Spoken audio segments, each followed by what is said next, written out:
kita dapat tengok penjualnya ialah cacat, tetapi dia bukan cacat yang dia bukannya disebabkan oleh kemalangan atau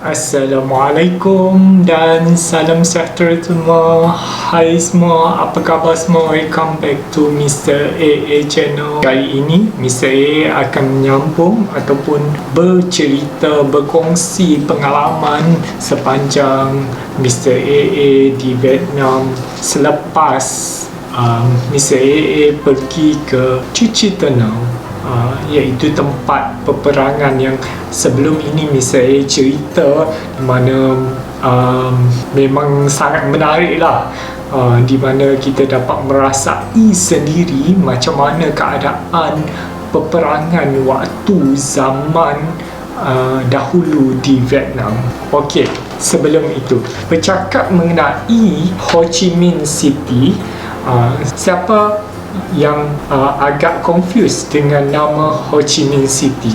Sebenarnya kadang-kadang ada orang akan bercakap ataupun memberitahu city ataupun bandar tersebut dikenali sebagai Saigon. Ya, betul, nama sebelum Saigon, tetapi dia telah diubah kepada Ho Chi Minh City. Sebenarnya Ho Chi Minh City ini ialah bersempena dengan nama seorang presiden Vietnam, di mana dia ialah seorang ketua penggerak kepada kebebasan waktu itu, ialah kebebasan negara Vietnam lah waktu peperangan berlaku, menyebabkan nama bandar tersebut tukar kepada Ho Chi Minh Ho Chi Minh, dalam memperingati jasa beliau yang sangat-sangat besar tersebut. Sebab itulah masyarakat di Vietnam sangat-sangat mengenali ataupun sangat mengagungkan Ho Chi Minh ini, di mana disebabkan beliaulah akhirnya Vietnam ataupun negara Vietnam ini dapat bebas daripada penjajahan tentera daripada luar. Okey, Mr. A akan sambung balik apa yang berlaku selepas pergi ke Cuci Tenau. Selepas pergi ke Cuci Tenau, untuk pelancong, kita orang diberi pilihan sama ada ingin pergi ke Museum War Remnant Museum ataupun tidak. Bagi siapa yang tak berminat, mereka boleh terus balik, akan dihantar terus ke tempat stesen terakhir lah.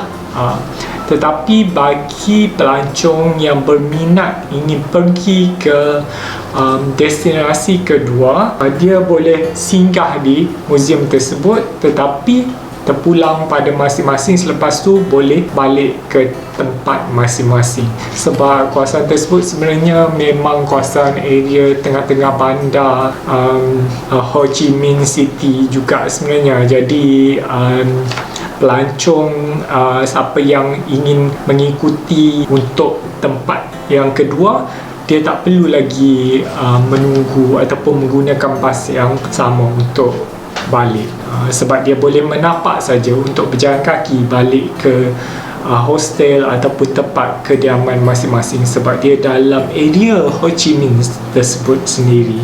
Okey, macam misalnya ambil keputusan, misalnya nak pergi ke destinasi yang kedua, iaitu War Remnant Museum. Apa itu War Remnant Museum? Sebelum misalnya nak bercerita tentang War Remnant Museum, apa yang menariknya dalam perjalanan kita orang nak pergi ke destinasi kedua, misalnya adalah berkongsi ataupun bercakap dengan rakan di sebelah misalnya, iaitu seorang perempuan daripada negara barat. Kita orang macam bercakap lah tentang apa perasaan kita orang tentang tempat peperangan yang telah kita orang pergi, and then apa pandangan masing-masing. So menyebabkan tak sangka orang di belakang misalnya pun terdengarlah perbualan kami orang, sebab Mr. A dalam masa yang sama Mr. A pun berceritalah tentang negara Malaysia, di mana dekat Malaysia pun ada pernah berlaku peperangan juga, ada tempat-tempat bersejarah dan sebagainya. Lepas tu tiba-tiba ada orang dekat belakang Mr. A, dia memperkenalkan diri dia yang dia ialah orang Malaysia juga. Saya sebenarnya sangat-sangat terkejut sebenarnya, and then agak ni lah teruja bila tahu ada orang Malaysia juga sebenarnya dalam rombongan kita orang.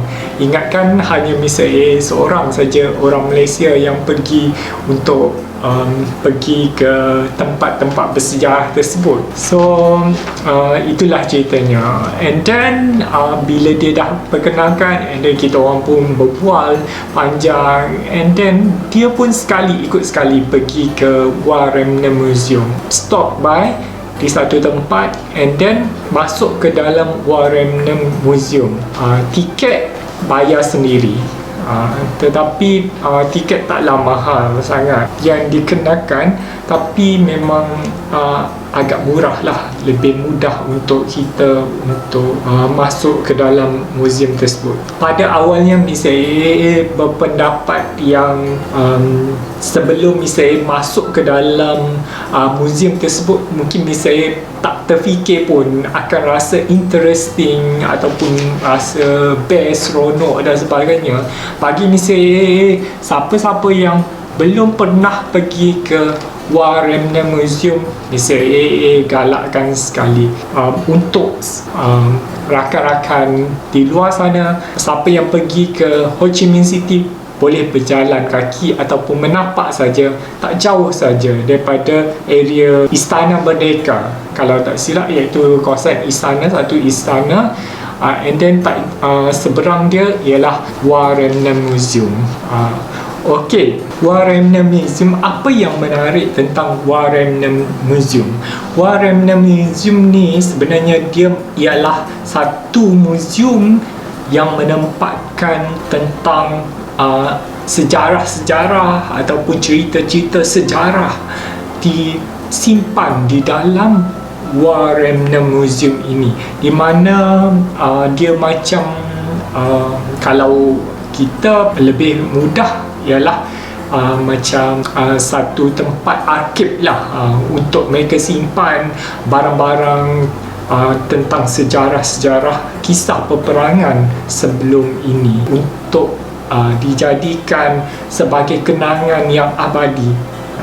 Bagi Mr. A, museum ini antara museum luar negara yang pernah Mr. A masuk, and then Mr. A sendiri masuk. Bila Mr. A masuk, and then Mr. A sendiri dapat rasai betapa peritnya ataupun kisah kehidupan rakyat pada waktu peperangan tersebut. Bayangkanlah, di dalam museum inilah dia tempatkan gambar-gambar kisah peperangan zaman dahulu.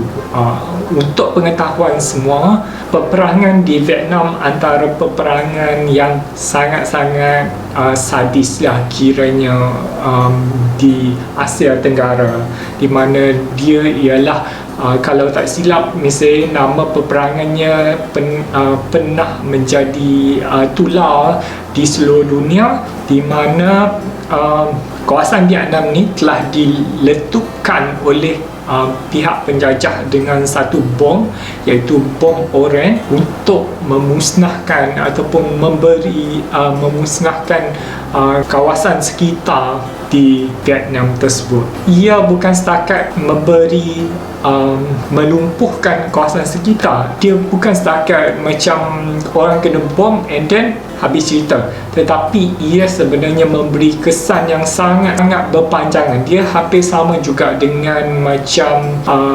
peperangan di Jepun, iaitu seperti bom atom yang diletupkan di negara Jepun oleh pihak penjajah kerana mereka saling berperang antara satu sama lain, di mana kesannya bukan setakat pada waktu tersebut untuk menghancurkan tempat tersebut, tetapi pada masa yang sama dia memberi kesan yang sangat-sangat panjang untuk orang yang hidup di tempat tersebut, di mana siapa-siapa yang tinggal di kawasan diletupkan kawasan bom tersebut, sebenarnya mereka akan menghidu satu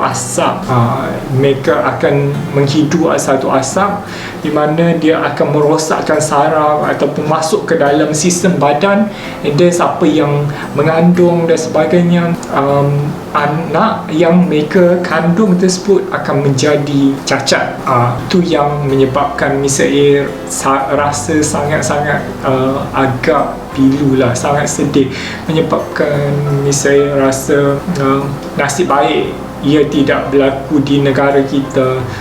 Tak adalah sampai ke tahap sebegitu rupa, di mana di dalam muzium ini dia menempatkan janin-janin bayi yang cacat, yang kita dapat tengok sendiri macam mana keadaan bayi-bayi yang cacat. Dia simpan dalam satu bekas untuk kita tengok macam mana keadaan bayi-bayi yang cacat, yang tak memang mungkin untuk dijadikan sebagai kenangan. Mereka simpan satu spesimen, berapa set spesimen lah Mr. A dapat tengok. Mr. A memang dalam muzium tersebut Mr. A rasa agak touching sebenarnya, agak sedih, and then rasa agak sedikit duka, rasa sedih, di mana bermula daripada pintu masuk. Kita mula masuk, and then kita bacalah kisah peperangan, and then dia ada gambar macam mana peperangan ini berlaku. So pergi ke satu tempat, and then dia akan cerita-cerita. Di samping dia cerita, dia ada benda yang ditunjukkan seperti alatan peperangan dan sebagainya. Di samping itu macam yang akhir sekali, di tempat yang hujung sekali, dia akan tunjukkan iaitu kesan selepas peperangan, di mana dia melibatkan janin-janin bayi yang tidak berdosa, juga boleh terkena juga menyebabkan masyarakat ataupun rakyat di Ho Chi Minh yang tinggal di Ho Chi Minh tersebut, siapa yang menghidu asap bom atom tersebut, siapa yang tengah mengandung, mereka akan melahirkan bayi yang cacat, menyebabkan Mr. rasa sangat kesian dengan nasib rakyat di Ho Chi Minh ataupun Vietnam ini. Mungkin ini ialah salah satu asbab di mana kita dapat tengok apabila misalnya pergi ke pasar raya ataupun kedai-kedai, ada berapa masyarakat yang memang kita dapat tengok penjualnya ialah cacat, tetapi dia bukan cacat yang memang kita tahu dia tak cukup fizikal dan sebagainya. Dia bukannya disebabkan oleh kemalangan, menyebabkan misalnya rasa sangat-sangat sedih lah apabila misalnya AA melihat keadaan seperti ini berlaku. Sebab itulah masyarakat dunia sekalipun sangat-sangat membantah tentang bom atom ini supaya tidak digunakan di dalam mana-mana peperangan sekalipun.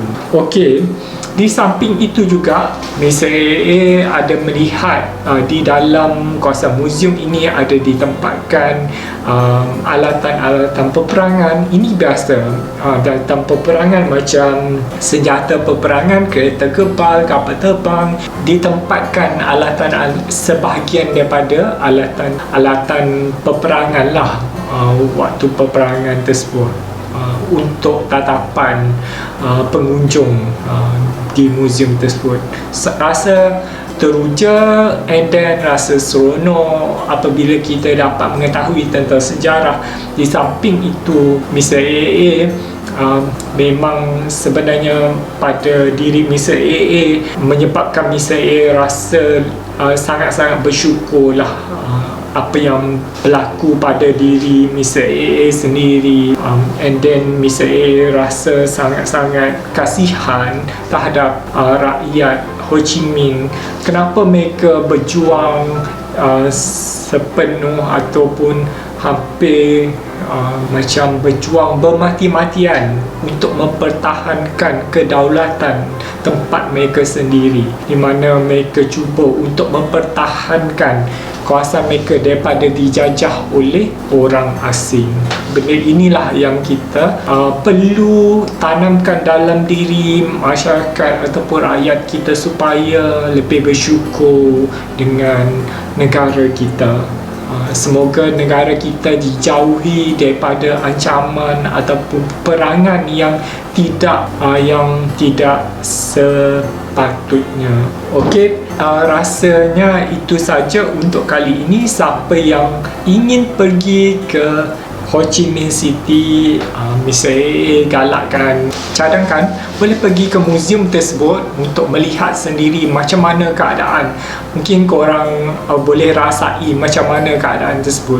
Mr. AA masuk dalam muzium tersebut, Mr. AA dapat menghayati, dapat melihat macam mana keperitan masyarakat pada waktu peperangan tersebut, yang mana kita dapat rasai dengan adanya gambar peperangan. Dia macam simpanan-simpanan waktu zaman-zaman peperangan, di mana kita dapat rasai sendiri macam mana keadaan waktu peperangan tersebut. Okey, Mr. AA rasa itu saja untuk penceritaan ataupun perkongsian kali ini. Semoga perkongsian kali ini dapat memberi suntikan semangat pada diri kita dalam kita menghargai erti sebuah kemerdekaan. Assalamualaikum dan kita jumpa lagi. Tada!